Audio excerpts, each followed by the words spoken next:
myschool-365.com. Hola, ¿qué tal? Estamos en otro ejercicio más de física, el ejercicio 16 que dice: el momento de inercia de una partícula depende del eje elegido y de un sistema discreto de partículas. ¿Por qué? Tenemos dos preguntas, bueno, realmente tres, ¿no? La última es la justificación.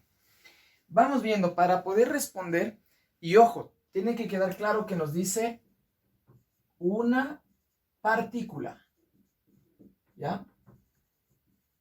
Bien, ¿por qué hago esta aclaración? Yo tengo aquí algunas partículas, voy a ponerles así, cada una con su masa.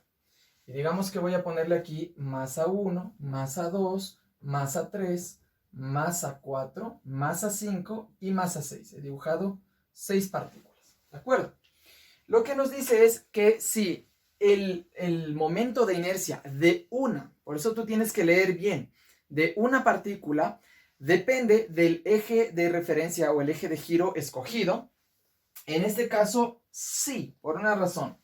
Vamos a la fórmula del momento de inercia de una partícula en particular. Yo voy a ir a la de la masa 1.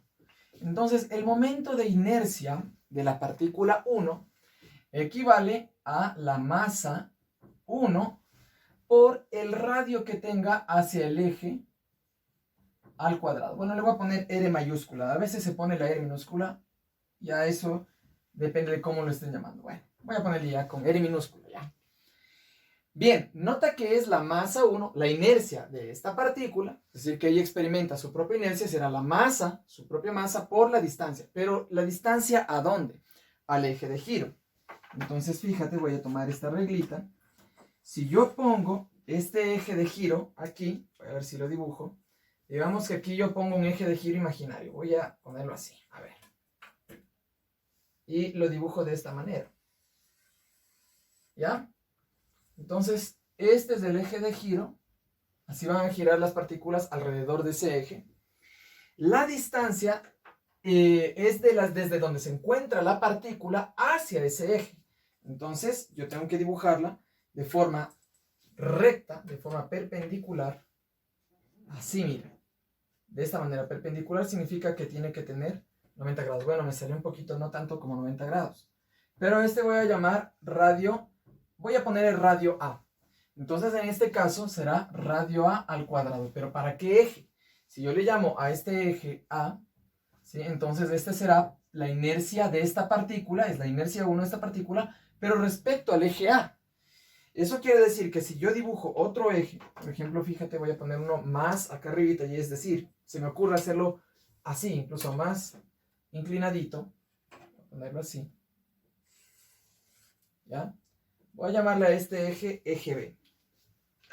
Entonces, si a este le llamo eje B, el giro sería algo así, ¿no? La distancia de esta partícula hacia este nuevo eje ya no es la misma. Fíjate que ahora es cortita. Y le voy a llamar distancia B, ¿de acuerdo? O radio B. Entonces, la misma partícula, pero si analizamos como que fuera otro ejercicio, es decir, respecto al otro eje, entonces la inercia de la partícula 1, pero respecto al eje B, ahora, es otra inercia de la misma partícula, pero respecto al eje B, será igual a su propia masa, porque estamos analizándola a ella, pero por la distancia que tiene al cuadrado respecto a quién, respecto al eje B. Entonces será esa distancia B. Entonces fíjate, para un eje, la misma partícula experimentará su momento de inercia. ¿Por qué? Porque su distancia es una. Y para el otro eje experimentará esa misma partícula otro momento de inercia diferente, porque la referencia del eje y la distancia de ese eje es otra. Entonces, ¿el momento de inercia de una partícula depende del eje escogido? Pues sí, la primera pregunta es, evidentemente, sí, de una partícula. La segunda dice, y el de un sistema discreto de partículas, este es un sistema discreto de partículas. Partículas lo más separadas posibles, cada una individual, ¿de acuerdo? Pero nuevamente, ¿qué está preguntando? Si el momento de inercia no está hablando del sistema.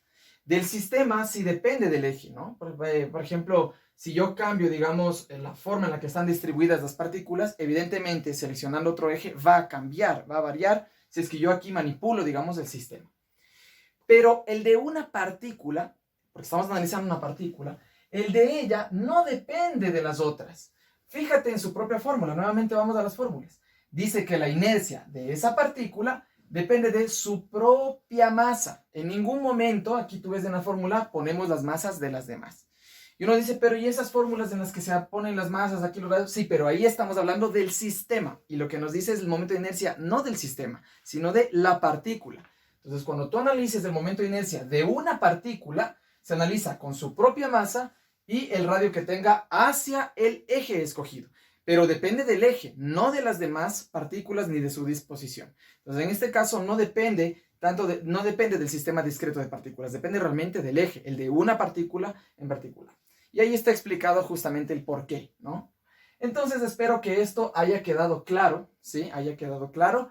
No olvides, no es lo mismo momento de inercia de partícula que momento de inercia del sistema. Del sistema sí, dependerá de todas y cómo están distribuidas las demás. Pero de una partícula no, depende de sí mismo y de cómo, como dicen, de su propia geometría, ¿no? De su masa y de la distancia que tenga hacia el eje elegido. Hacia el eje sí tiene mucho que ver. Bien, espero que esto te haya servido de interés. No olvides, si te queda alguna duda, contactarnos a nuestras redes sociales y te espero yo en los siguientes videos. Nos vemos.